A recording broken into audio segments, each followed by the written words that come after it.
Hey, welcome to my first ever episode of the WellMess. Here I am trying to give you just the TLDR of what's happening in the wild world of wellness. We'll cover business, we'll cover, what's happening in the influencer community, we'll cover a little bit about what's happening with politics as it relates to Maha and some other things. But for today, let's just go ahead and get started. And also, I'm using this concept, which I've never done before, but I want to give a shout out to Aaron Parnas, who's been doing this for politics. And actually, I love his content. And so if you're not following him on Instagram, you should. It's AARONPARANS. Actually, I don't know if that's true, but check him out. He's doing a great job. So let's go ahead and get started. Let's start with a little business information. So Ferrero, I'm not sure if I'm saying that correct, owner of brands like Nutella and Tic Tac and Butterfinger, Famous Amos, and Bomb Pops, which actually I'd never heard of, is buying the iconic WK Kellogg brand. Now, the deal's worth about $3 billion, and it's going to expand Ferrero's footprint in North America. Kellogg, of course, is the company that invented cornflakes and really revolutionized kind of the breakfast market. The other well-known brands of theirs are like Fruit Loops and Raisin Bran and Frosted Flakes. The folks from Kellogg believe that the proposed transaction maximizes value for their shareholders, and it enables WK Kellogg to write the next chapter of their company's storied legacy. That is a quote from Chairman and CEO of Kellogg's. In another statement, they have said joining Ferrero will provide Kellogg Company with greater resources and more flexibility to grow their iconic brands in this competitive and dynamic market. Ferrero, on the other hand, they were founded nearly 80 years ago in Italy. They say it plans to invest and grow the Kellogg brand. The company has been on something of a buying spree in the U.S. recently as it looks to grow into a more global business. Other recent takeovers have included Blue Bunny ice cream parent Wells Enterprises and the U.S. chocolate business of Nestle. Kellogg has been in the news a lot lately due to it being a major target of Vani Hari, aka the Food Babe, a member of the Maha mob. Vani led the petition, which gained over 400,000 signatures, which I admit I actually signed. I was glad to sign it. And she also led the march on Kellogg's corporate headquarters in Battle Creek, Michigan in October, something I did consider attending, but for cost reasons couldn't make it. Both of these efforts were to gain acknowledgement and hopefully some course correction from Kellogg on the use of garbage ingredients and seedy advertising campaigns targeting children, all of which are considered part of the growing obesity and chronic illness epidemic being experienced here in the U.S. over the past 4 decades. It'll be interesting to see how the Maha mob responds to this news that Ferrero is purchasing Kellogg's.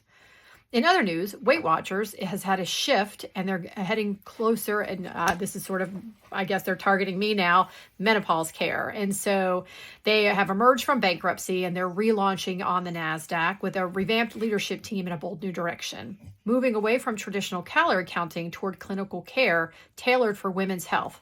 So very interesting. It's a strategic pivot, obviously. They have been struggling to keep pace with the GLP-1 weight loss drug boom, even though they essentially became a distributor of this prescription medication. In 2023, they acquired Sequence, which kind of fell short of expectations. And now the company is repositioning itself by integrating nutrition, coaching, and hormone therapy to better support women navigating metabolic changes and life stage transitions.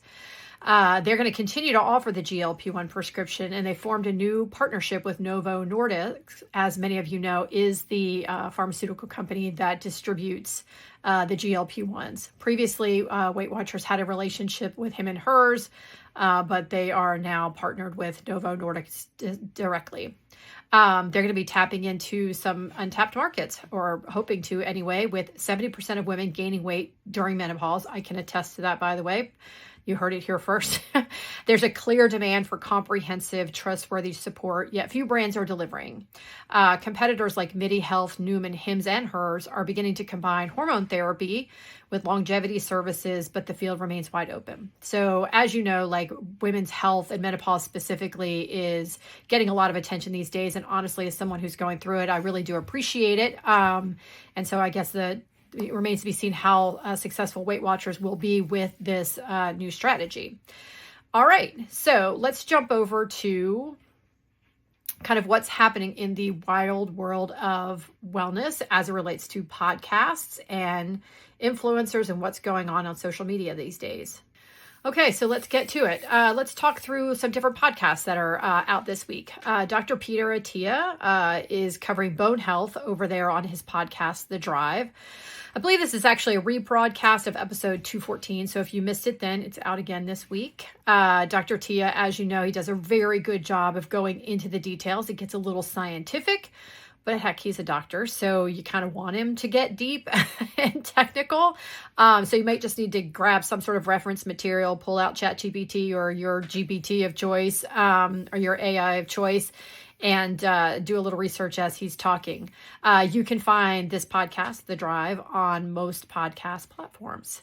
And since we're talking about bone health, I want to highlight one of my favorite folks these days, which is Dr. Vonda Wright, who's out there distributing great content for women, aging women specifically. Again, very, interesting to me specifically. She's out there encouraging us to keep our bones healthy and be mindful of how we move our bodies through different phases of life. She has a new book releasing in August called Unbreakable. I have already pre-bought my version. All the ladies out there, I suggest you do the same. Also, she did a podcast episode with Stephen Bartlett a few months back on Diary of a CEO. It's a 2-part series. It was incredibly informative. She is an orthopedic surgeon by trade and just is extremely knowledgeable about women's bodies. So I would encourage you to check out that episode if you have a couple hours to dive in. She's also very active on her Instagram, which is Dr. Vonda Wright, all one word. So DrVondawright. Follow her on Instagram and give her a follow. This week, well, Dr. Mindy Pelz is always just a plethora of information, and this week is no different. She is posting, pretty regularly across multiple mediums. This week in her content, she's talking about amazing spices that can reduce inflammation and help with repair. She's talking about mistakes with autophagy, 36-hour fast, understanding the power of menopause. So, head on over to Dr. Mindy's YouTube to catch up on all these topics, or you can check her out on Instagram as well. She's at Dr. Mindy Pelz, which is Dr. period, the actual period, Mindy, MIDY, PELZ.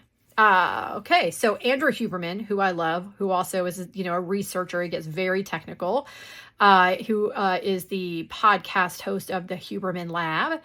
He's covering an interesting topic that I think is near and dear to most of our hearts, which is how to lose fat and gain muscle through nutrition. His guest this week is Alan Aragon, who honestly I had never heard of before. But this podcast is about 2.5 hours long. So again, buckle in. It's a lot of information. But I found the topic to be super interesting. I'm a big fan of Dr. Stacy Sims and have been for several years. She has a couple great books out, which I own both. Roar, which was her concept of women are not small men. And also Level Up, which was really geared at women who were aging and how to continue to gain and put on muscle and how to continue to be competitive in sports. So anyway, I'm a big fan of hers. And so I sort of follow her concept. But I really enjoyed this conversation with Alan Aragon because he really is diving in sort of to the nutrition science. So I would say, give it a listen. Again, it's a long episode. You may also need a reference book to get through some of it. But you can find Huberman Lab on all podcast platforms. And since I brought up Dr. Stacy Sims, she actually was on Huberman Lab a few months back, and that's also a really killer episode, especially if you're a female. And I thought I thought that Andrew Huberman was really receptive to a lot of the information. And then lastly, I want to end with, I guess, congratulating a lot of folks that we see, in social media. Time has put out its 100 creators edition, and a lot of the wellness influencers, doctors, and, content creators in this field are finding themselves on that list. So I want to give a huge congratulations to Alona Mayer for helping really to spearhead like muscular females or female athletic bodies, and really encourage people to accept their strength and their size and the number they see on a scale, as it's not an indication of necessarily how healthy or not healthy you are. And as someone honestly who's always been an athlete and has for most of my life had a very athletic body. Like I can just really appreciate her, as I have always done with Venus Williams, just really, appreciate her and Serena and being big, strong women out there. And when I say big, I don't mean it in a bad way. I mean it in a gorgeous, wonderful way. I also want to give a shout out to Dr. Mary Claire Haber. She is like our menopause maven out there, leading the charge on women's health. You may have seen her. Oprah did a special that she's been on there. She is a obstetrician and gynecologist, focused, in helping women through this stage of life. She's very lovely. She's very approachable, and she's very knowledgeable. And she's really, really helping to dispel all this misinformation that's out there about, women during this time frame.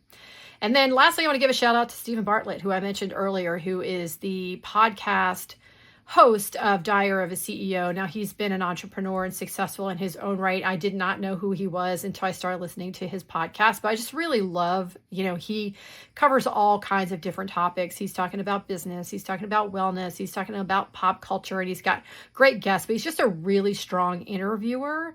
And honestly, someday I want to be on Stephen's podcast. I don't even know in what capacity, but I want to be on there.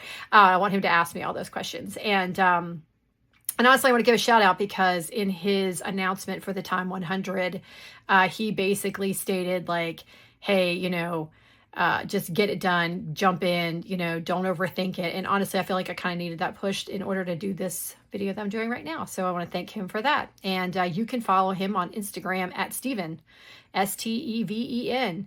So I don't know, he must have gotten in really early at Instagram to get that handle. But again, it's Stephen Bartlett and Diary of a CEO. And you can find that on all the different podcast channels. So thanks for tuning in. That's your TLDR of what's happening today in the wild world of wellness. Thanks.